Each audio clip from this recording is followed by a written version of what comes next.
1965년 10월 메릴랜드 주 에버딘에 위치한 미 육군 시험시설에서 군 엔지니어들이 베트남에서 들어오는 골치 아픈 현장 보고서를 분석하기 위해 모였습니다.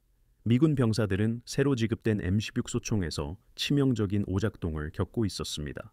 뒤이은 기술 조사는 현대 군사 역사상 가장 중요한 조달 실패 중 하나를 드러냈습니다. 이 조사는 혁신적인 총기 디자인이 어떻게 관료적인 결정, 부적절한 테스트 프로토콜, 그리고 제조상의 편법으로 인해 손상되었는지 밝혀냈습니다. 이러한 문제들은 총기에 의존하는 병사들을 위험에 빠뜨렸습니다. M16 소총의 개발은 미국 소화기 철학의 근본적인 변화를 의미했습니다. 수십 년 동안 군사교리는 소총 전투가 300야드를 초과하는 거리에서 발생한다는 가정에 강력하고 구경이 큰 총기를 선호했습니다. 1957년에 채택된 표준 M14 소총은 강력한 7.62mm 나토 탄약을 발사했습니다. 이 총기는 장전 시 11파운드의 무게가 나갔고 상당한 반동을 일으켜 자동 사격을 거의 제어할 수 없게 만들었습니다. 그러나 제2차 세계대전과 한국전쟁의 전투 분석 결과 대부분의 보병 교전은 실제 200야드 미만의 거리에서 발생했습니다. 군사연구원들은 더 가벼운 총기가 더 작고 고속의 탄약을 발사할 경우 일반적인 전투 상황에서 더 효과적일 것이라고 결론 내렸습니다. 아말라이트 코퍼레이션의 엔지니어인 유진 스토너는 군용 총기에 대한 모든 전통적인 가정을 뒤엎는 혁명적인 소총을 설계했습니다. 나중에 M16이 된 그의 AR-15 디자인은 빈 총 상태에서 단 6파운드에 불과했습니다. 이는 M14 무게의 거의 절반이었습니다. 이 총기는 작은 5.56mm 탄약을 초고속으로 발사했는데 이는 대략 초당 3,200피트였습니다. 이러한 경량과 고속의 조합은 병사들이 자동 사격 중에도 총기를 제어할 수 있게 했습니다. 전투거리에서 효과적인 종말 성능을 발휘할 수 있었던 것입니다. AR-15는 전통적인 군용 소총과 차별화되는 여러 혁신적인 공학적 해결책을 통합했습니다. 스토너는 무거운 강철 단조품 대신 경량 알루미늄 합금을 총몸에 사용했습니다. 그는 별도의 작동봉이 필요 없는 직접 가스 작동 방식을 채택하여 무게와 기계적 복잡성을 더욱 줄였습니다. 총기는 총열 축을 사수의 어깨와 직접 일직선으로 놓는 직선형 개머리판 디자인을 특징으로 했습니다. 이는 자동 사격 중 총구 들림을 극적으로 줄여주었습니다. 모든 부품은 가장 가볍고 가장 제어하기 쉬운 자동 소총을 만드는 데 중점을 둔 신중한 공학적 분석을 반영했습니다. AR-15의 초기 시험은 군 관계자들에게 깊은 인상을 주는 놀라운 성능 특성을 보여주었습니다. 소총의 가벼운 무게와 최소한의 반동은 병사들이 연발 자동 사격 중에도 정확한 사격을 유지할 수 있게 했습니다. 고속 탄약은 작은 크기에도 불구하고 치명적인 종말 효과를 발생시켰습니다. 탄두가 충격 시 회전하는 경향이 심각한 상처를 만들었기 때문입니다. 총기의 모듈식 디자인은 신속한 현장 정비와 부품 교체를 가능하게 했습니다. 시험 보고서는 통제된 조건에서 뛰어난 신뢰성을 기록했으며 소총은 평가 시험 중 수천 발을 발사하는 동안 완벽하게 작동했습니다. 미국 공군은 1962년에 비행장 보안 업무를 위해 AR-15를 처음으로 채택한 군대가 되었습니다. 공군의 평가는 계속해서 뛰어난 성능을 보여주었으며 총기들은 다양한 환경 조건에서 안정적으로 작동했습니다. 이러한 긍정적인 결과는 베트남으로 파병되는 병사들을 위한 더 가벼운 소총을 찾던 육군 관계자들의 관심을 끌었습니다. 동남아시아의 울창한 정글 지형과 근거리 전투 조건은 소형 경량 자동 총기에 이상적으로 적합해 보였습니다. 1963년에 국방부는 현재 M16으로 지정된 이 소총을 베트남의 일부 부대에 지급하기 위해 제한적인 조달을 승인했습니다. 육군의 M16 채택에는 생산 총기가 원래 아말라이트의 원형 총기 성능과 일치하는지 확인하기 위한 포괄적인 테스트가 포함되었어야 했습니다. 대신 조달 담당자들은 이러한 변경 사항이 신뢰성에 어떤 영향을 미칠지 적절한 평가 없이 소총 사양에 몇 가지 중요한 수정을 가했습니다. 가장 중요한 변경 사항은 탄약 추진제와 관련이 있었습니다. 유진 스토너는 IMR 4858 화약을 사용하여 AR-15를 개발했습니다. 이 화약은 깨끗하게 연소하며 소총의 작동 시스템에 완벽하게 맞는 가스 압력을 생성했습니다. 이 화약 선택은 임의적인 것이 아니라 신중한 공학적 최적화를 나타냈습니다. 그러나 국방부는 M16 탄약이 볼 화약이라는 대체 추진제를 사용해야 한다고 지시했습니다. 이 결정은 기술적인 요구사항보다는 경제적, 물류적 고려사항에서 비롯되었습니다. 볼 화약은 제조 비용이 저렴했고 군은 이미 이 유형의 추진제에 대한 상당한 생산 능력을 가지고 있었습니다. 육군 군수 담당관들은 이 대체가 총기 성능에 영향을 미치지 않을 것이라고 조달 당국에 확신시켰습니다. 이 평가는 치명적으로 잘못된 것으로 판명되었습니다. 볼 화약은 원래 IMR 화약보다 훨씬 더 지저분하게 연소하여 소총의 가스 시스템에 훨씬 더 많은 탄매 잔류물을 남겼습니다. 더 중요한 것은 볼 화약이 더 높은 약실 압력을 발생시키고 소총 작동 주기의 타이밍을 변경했다는 것입니다. M16을 그렇게 가볍고 단순하게 만든 직접 가스 작동 방식은 추진제 특성에 특히 민감하게 만들었습니다. 이 디자인에서 총구 근처 총열에서 추출된 고압 가스는 튜브를 통해 직접 볼트 캐리어 그룹으로 돌아옵니다. 이는 작동을 개방하여 사용한 탄피를 배출하고 새 탄약을 장전합니다. 이 시스템은 작동 부품을 연소 부산물로부터 격리하기 위한 별도의 피스톤이나 작동봉을 포함하지 않습니다. 총기가 발사될 때마다 뜨거운 화약 잔류물이 볼트 캐리어 그룹으로 직접 흘러 들어가 움직이는 부품에 탄매를 점차적으로 코팅합니다. 깨끗하게 연소하는 IMR 화약의 경우 이러한 축적은 정상적인 유지보수가 총기를 안정적으로 작동시키는데 충분할 정도로 천천히 발생했습니다. 볼 화약은 이 관리 가능한 유지보수 요구사항을 심각한 신뢰성 문제로 바꾸어 놓았습니다. 더 지저분한 추진제는 원래 화약보다 약 4배 빠른 속도로 탄매를 침전시켰습니다. 200발 이내에 충분한 잔류물이 축적되어 움직이는 부품 사이의 마찰을 크게 증가시켰습니다. 400발 이후에는 많은 소총이 탄피 추출 실패를 겪기 시작했습니다. 볼트가 빈 탄피를 약실에서 빼내지 못하는 경우였습니다. 볼 화약으로 인해 발생한 높은 약실 압력은 탄피를 약실벽에 더 강하게 팽창시켜 추출을 더 어렵게 만들므로써 이 문제를 악화시켰습니다. 증가된 탄매와 더 높은 추출력의 조합은 지속적인 전투 사용 시 치명적인 오작동에 취약한 총기 시스템을 만들었습니다. 추진제를 교체하려는 조달 결정은 유진 스토너에게 알리거나 수정된 시스템에 대한 포괄적인 테스트 없이 이루어졌습니다. 육군 관계자들은 탄약 사양이 상호 교환 가능하며 어떤 군용 추진제라도 충분히 작동할 것이라고 가정했던 것으로 보입니다. 이러한 가정은 신뢰할 수 있는 자동 총기 작동에 필요한 신중한 공학적 균형에 대한 근본적인 오해를 드러냈습니다. 이 결정은 생산 전의 호환성 문제를 식별했을 정상적인 공학적 검토 과정을 우회했습니다. 현실적인 전투 조건에서 볼 화약 탄약을 발사하는 M16 소총의 신뢰성을 검증하는 현장 테스트는 이루어지지 않았습니다. 제조 변경 사항은 추진제 문제를 더욱 복잡하게 만드는 추가적인 신뢰성 문제를 야기했습니다. 원래 AR-15 디자인은 탄매 부착을 줄이고 부식에 저항하기 위해 약실과 총열에 크롬 도금을 하도록 지정했습니다. 크롬 도금은 탄소 침전물이 금속에 강하게 결합하는 것을 방지하는 매우 단단하고 매끄러운 표면을 만듭니다. 이 표면 처리는 직접 가스 작동 방식이 약실을 지속적인 탄매에 노출시키기 때문에 M16에 특히 중요했습니다. 그러나 육군 조달 담당자들은 생산 비용을 줄이고 제조 일정을 가속화하기 위해 크롬 도금 요구 사항을 없앴습니다. 이 결정은 소총 한 정당 약 $2를 절약했지만 이미 문제가 있는 볼 화약 탄약으로 총기가 안정적으로 작동할 수 있는 능력을 근본적으로 손상시켰습니다. 크롬 도금이 없으면 탄매가 맨 강철 약실 표면에 훨씬 더 강력하게 달라붙었습니다. 거친 강철은 또한 탄매가 축적될 더 많은 표면적을 제공했습니다. 탄피가 오염된 약실에 달라붙었기 때문에 탄피 추출 실패가 극적으로 더 자주 발생했습니다. 병사가 반가쇠를 당기면 소총은 발사되었지만 빈 탄피를 추출하지 못했습니다. 볼트는 달라붙은 탄피 뒤에 새로운 탄약을 장전하려고 시도하여 총기를 분해하지 않고는 해결할 수 없는 이중 급탄 걸림을 발생시켰습니다. 전투 상황에서 이러한 종류의 오작동은 병사의 주력 총기를 쓸모없는 금속과 플라스틱으로 바꾸어 놓았습니다.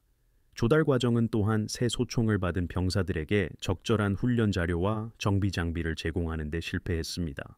M16은 교체한 M14와는 다른 정비 절차를 요구했지만 많은 부대가 새 총기의 관리에 대한 적절한 지시를 받지 못한 채 베트남에 파병되었습니다. 육군은 정비 요구사항을 과소평가하는 훈련 매뉴얼을 발행했습니다. 매뉴얼은 소총이 사실상 정비가 필요 없다고 암시했습니다.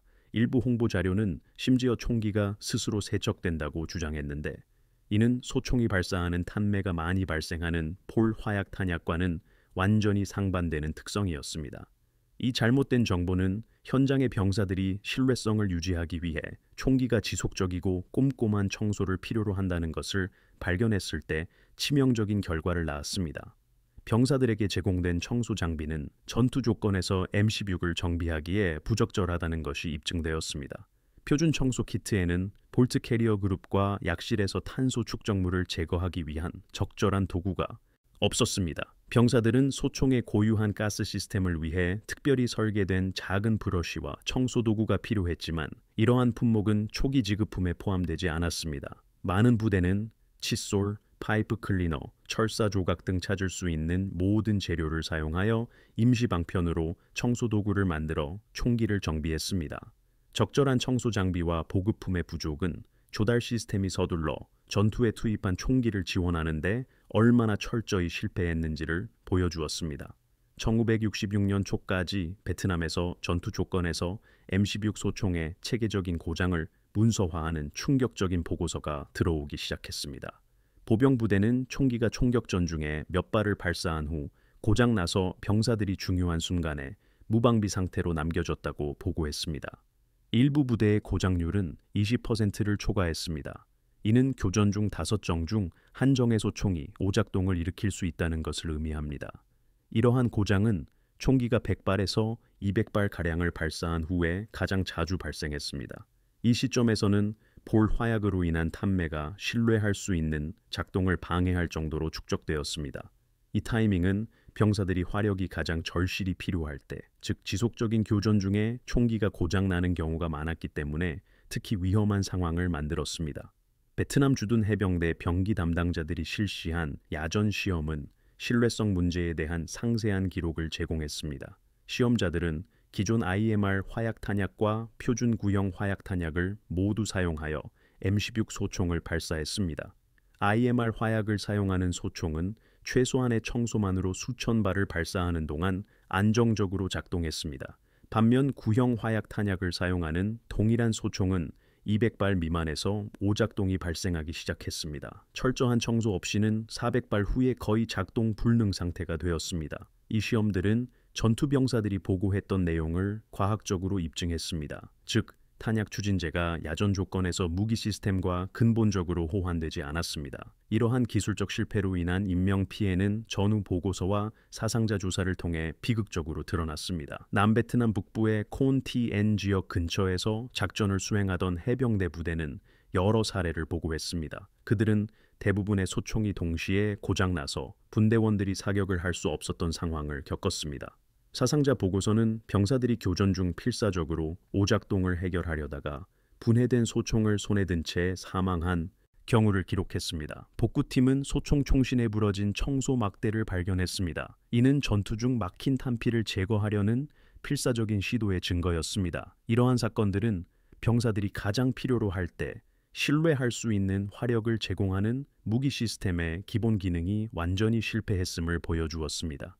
베트남 주둔 병사들이 가족과 의회 대표들에게 보낸 편지는 M16 소총의 실패로 인한 깊은 좌절감과 두려움을 드러냈습니다. 병사들은 주력 무기에 대한 신뢰를 잃었다고 묘사했습니다. 이는 소총이 작동할 때조차 전투 효율성에 영향을 미치는 심리적 부담이었습니다. 일부 병사들은 군용 장비가 부적절하다고 판단하여 가족들에게 상업용 청소 용품을 구매하여 베트남으로 보내달라고 요청했습니다.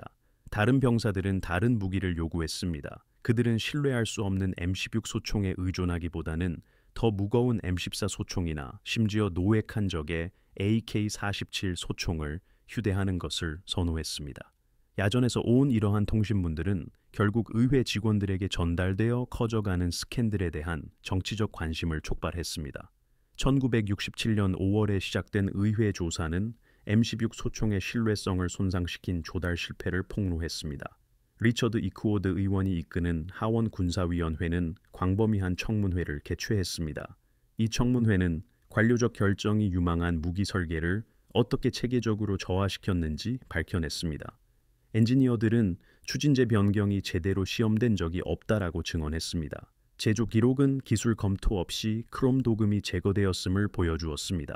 훈련 담당자들은 유지보수 요구 사항이 과소평가되었다고 인정했습니다. 이는 무기가 조달 당국에 더 매력적으로 보이게 하기 위함이었습니다. 이 증언은 무기 신뢰성과 병사 안전보다 비용과 속도를 우선시한 조달 시스템의 비판적인 모습을 그렸습니다.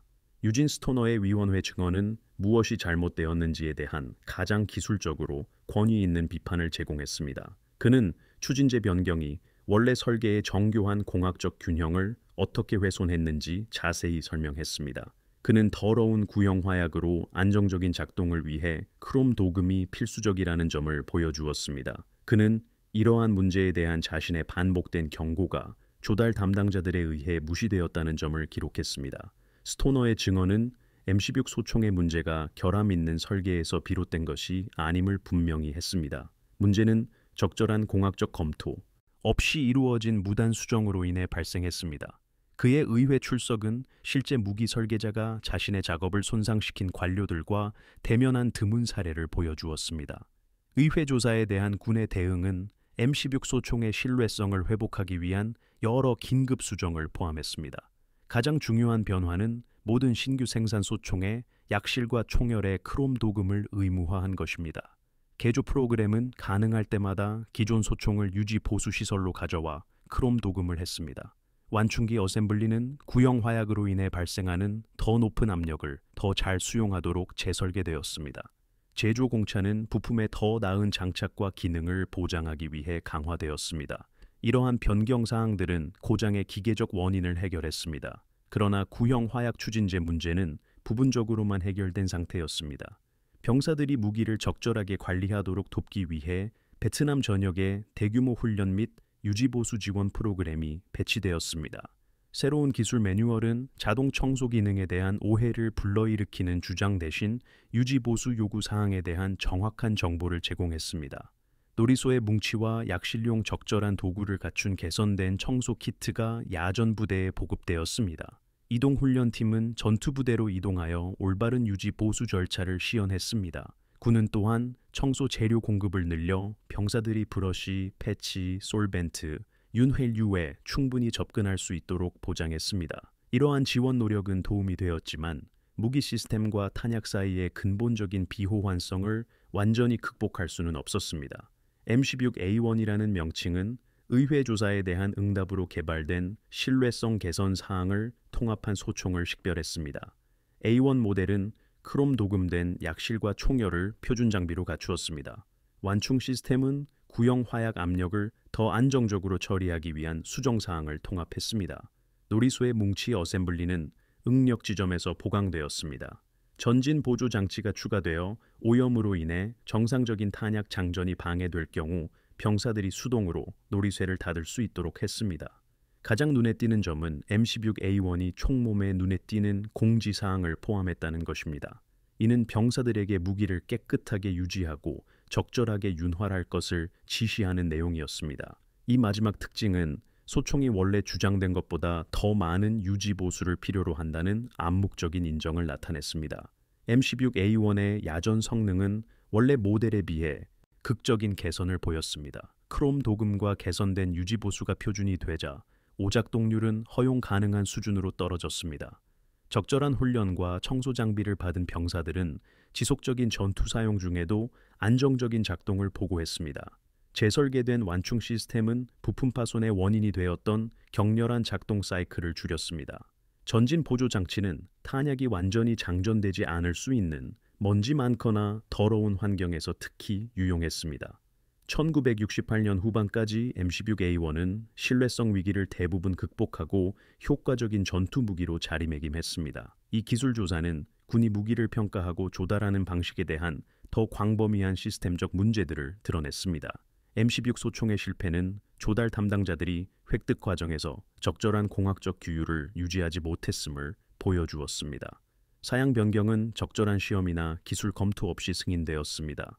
야전 사용자들과 설계자들 사이의 피드백 루프는 여러 계층의 관료주의에 의해 차단되었습니다. 상업적 제조 고려 사항이 전투 효율성보다 우선시되었습니다. 의회 청문회는 이러한 실패들을 폭로하고 미래 무기 프로그램에서 유사한 문제들을 방지하기 위한 개혁을 촉발했습니다. 특히 중요한 한 가지 발견은 M16 소총이 광범위하게 배치되기 전에 평가하는 데 사용된 시험 프로토콜에 관한 것이었습니다.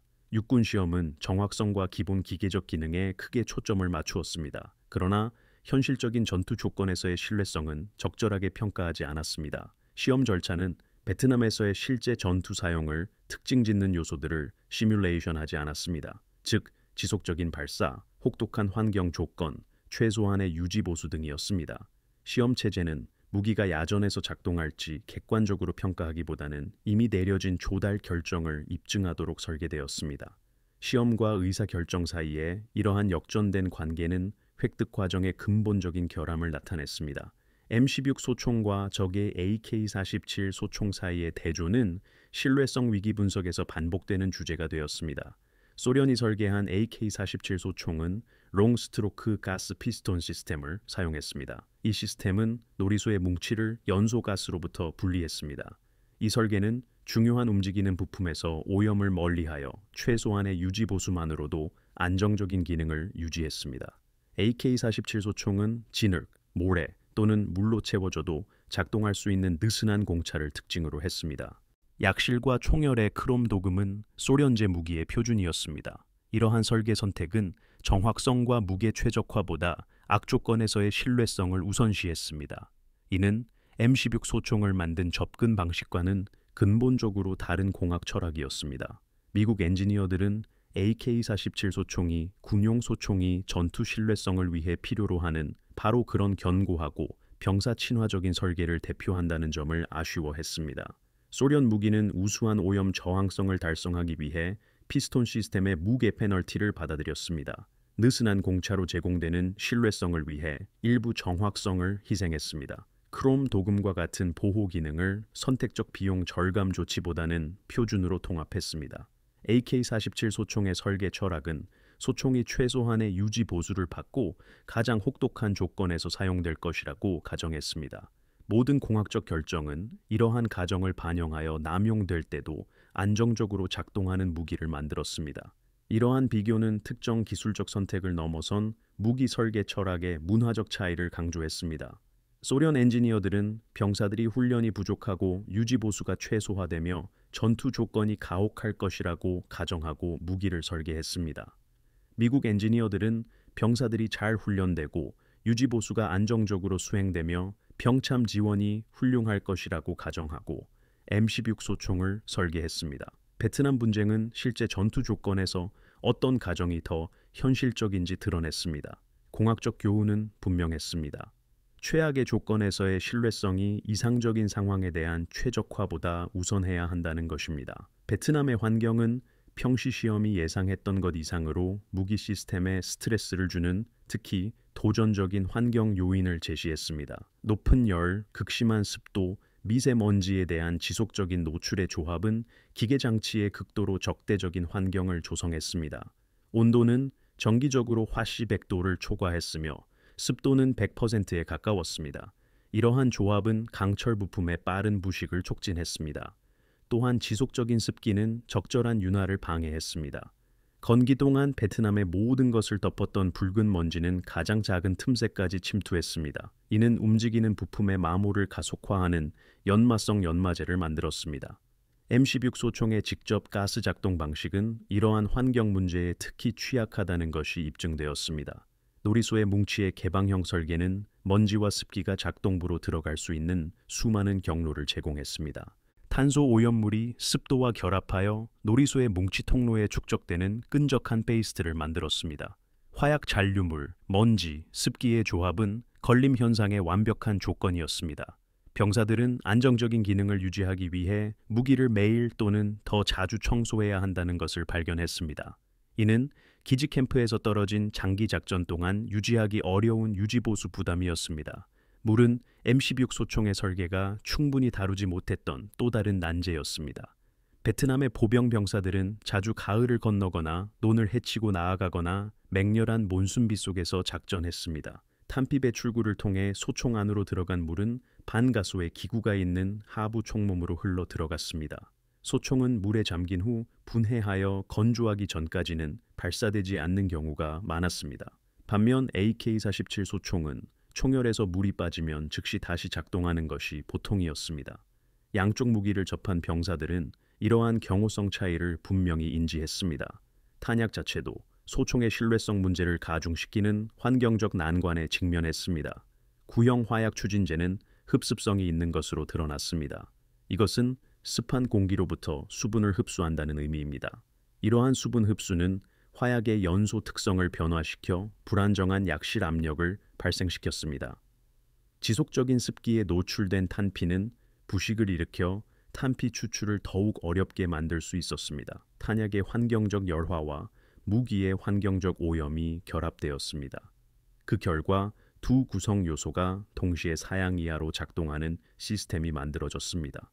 이러한 상승 효과는 한 가지 요소만 손상되었을 때 발생했을 것보다 훨씬 더 높은 고장률을 초래했습니다.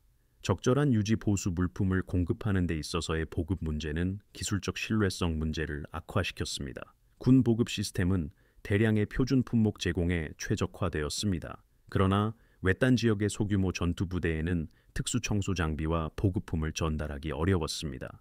장기간 순찰을 수행하는 보병 중대는 청소 용품을 제한적으로 휴대했습니다. 무게와 공간 제약이 병사들의 휴대품을 제한했기 때문입니다. 재보급 작전은 탄약, 식량, 의료품에 집중되었습니다. 청소 용품은 우선순위가 낮았습니다. 부대는 몇 주 동안 적절한 용제, 패치, 교체 부품을 받지 못했습니다. 이러한 품목들은 무기 기능을 유지하는 데 중요했습니다.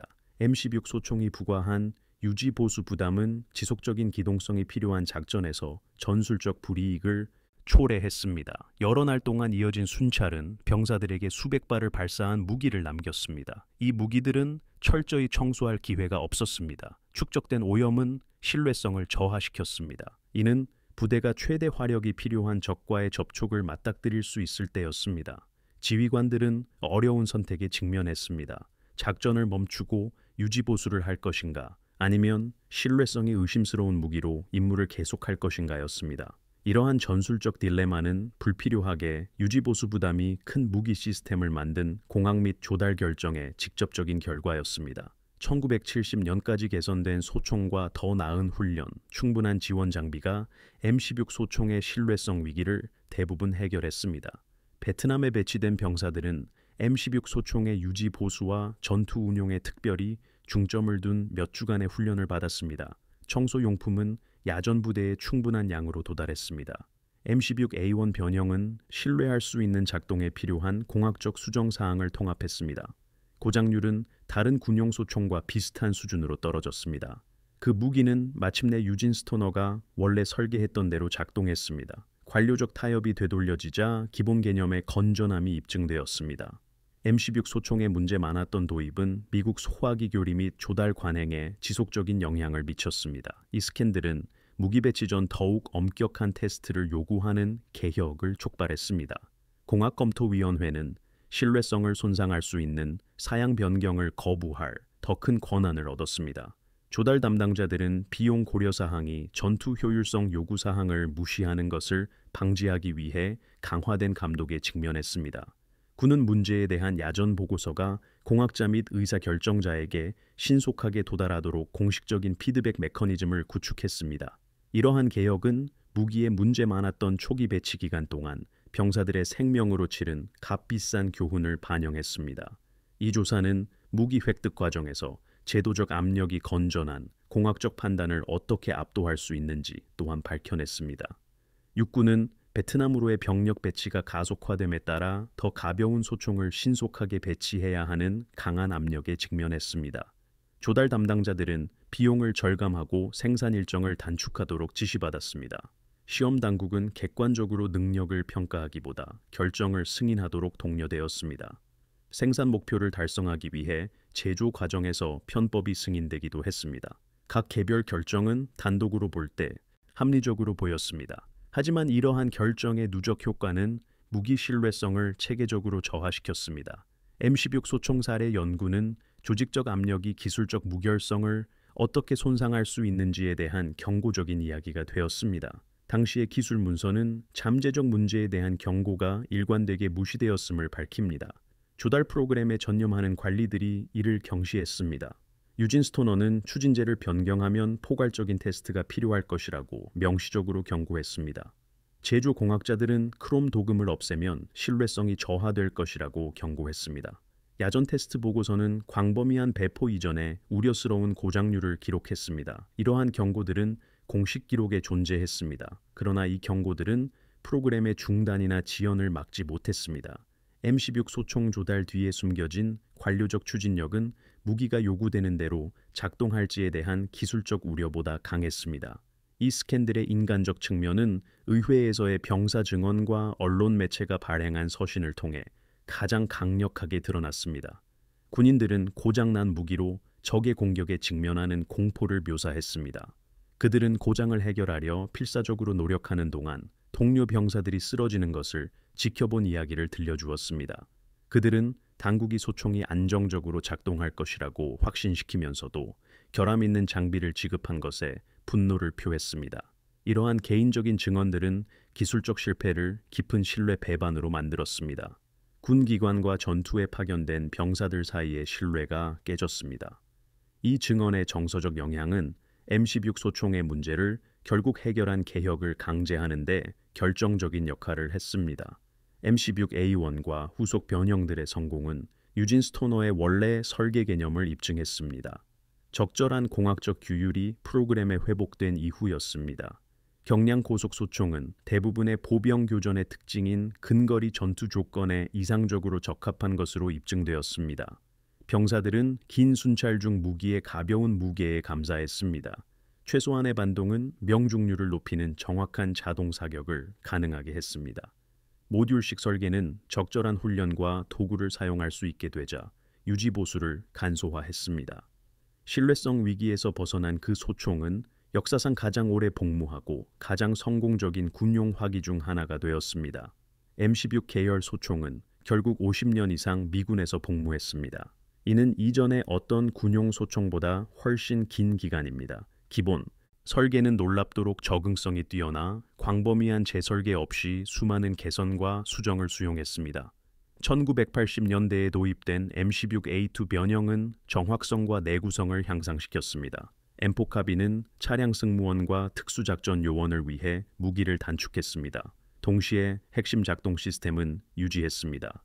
전 세계적으로 수백만 정의 M16 소총 변형들이 미군과 연합군에서 복무했습니다. 이러한 수명은 조달 과정의 편법이 시정되자 스토너의 공학적 비전의 건전함을 증명했습니다. M16 소총이 개척한 5.56mm 탄약은 북대서양 조약기구 표준이 되었습니다. 이는 결국 거의 모든 서방 군대에 의해 채택되었습니다. 이 작고 빠른 탄약은 일반적인 전투 범위에서 매우 효과적이었습니다. 병사들은 전력 소총 탄약보다 훨씬 더 많은 탄약을 휴대할 수 있었습니다. 더 가벼운 탄약 무게는 재보급 없이 부대가 작전할 수 있는 기간을 연장하여 전술적 유연성을 높였습니다. 감소된 반동은 특히 자동 사격 시 명중률을 향상시켰습니다.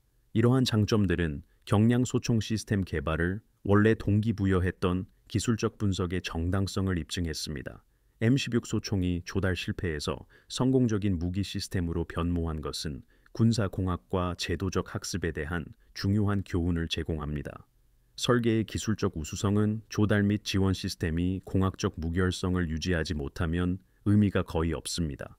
무기는 최악의 상황을 위해 설계되고 지원되어야 합니다. 이상적인 상황만을 가정해서는 안 됩니다.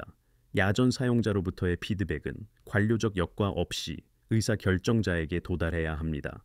비용 및 일정 압력이 신뢰성 요구사항을 무시하도록 허용되어서는 안 됩니다. 이 원칙들은 돌이켜보면 분명합니다. 그러나 M16 소총에 문제 많았던 도입 기간 동안 반복적으로 위반되었습니다. 그 대가는 병사들의 사상자였습니다.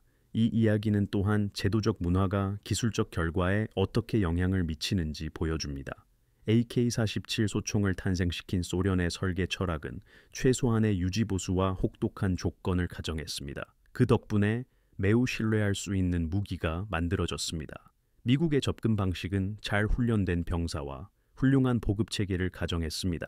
이는 최적화되었지만 취약한 시스템을 만들었습니다. 베트남의 현실은 미국의 가정보다 소련의 가정에 더 잘 맞았습니다. 이것이 신뢰성 대비를 설명합니다. 이 교훈은 화기 분야를 넘어섰습니다. 공학적 결정은 시스템의 실제, 사용과 지원에 대한 현실적인 평가를 반영해야 합니다. 완벽한 조건에 대한 이상적인 가정은 피해야 합니다.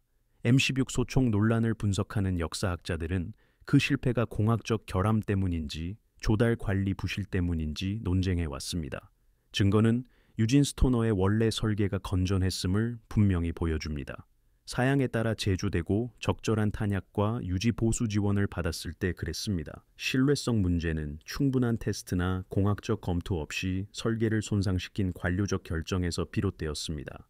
따라서 M16 소총에 문제 많았던 도입은 기술적 능력보다는 제도적 과정의 실패를 나타냅니다. 이러한 구별은 중요합니다. 미래 무기 프로그램에서 유사한 문제를 방지하기 위해 개혁이 어디에 필요했는지를 식별하기 때문입니다. 아이코드 의원이 이끈 의회 조사는 군 조달에 대한 민간 감독의 선례를 만들었습니다.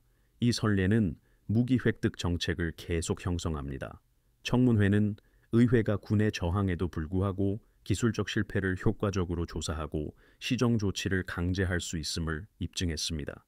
조사를 둘러싼 언론의 관심은 정치적 압력을 조성했습니다. 이 압력은 이전의 관료적 타성이 막았던 개혁을 강제했습니다. 제도적 실패로부터 병사들을 보호하기 위한 이러한 의회 권한의 사용은 국방 조달의 미래 감독을 위한 템플릿을 확립했습니다.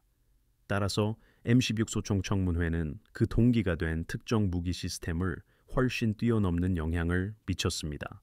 경력을 거의 망치고 전투 효율성을 위협했던 그 소총은 결국 미국 군사 능력의 상징이 되었습니다. M16 소총의 독특한 모습은 전 세계적으로 즉시 인식 가능해졌습니다.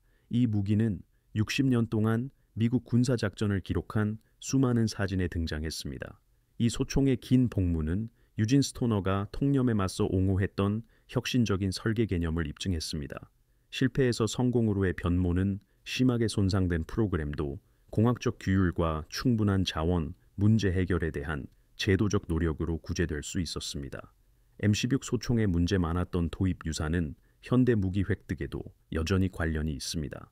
현대의 조달 프로그램들은 비용 절감과 일정 단축의 압력에 직면합니다. 또한 야심찬 성능 목표 달성이라는 압력도 받습니다. 기술자들의 기술적 판단은 때때로 기관의 압력에 대응하는 관리들에 의해 묵살되기도 합니다.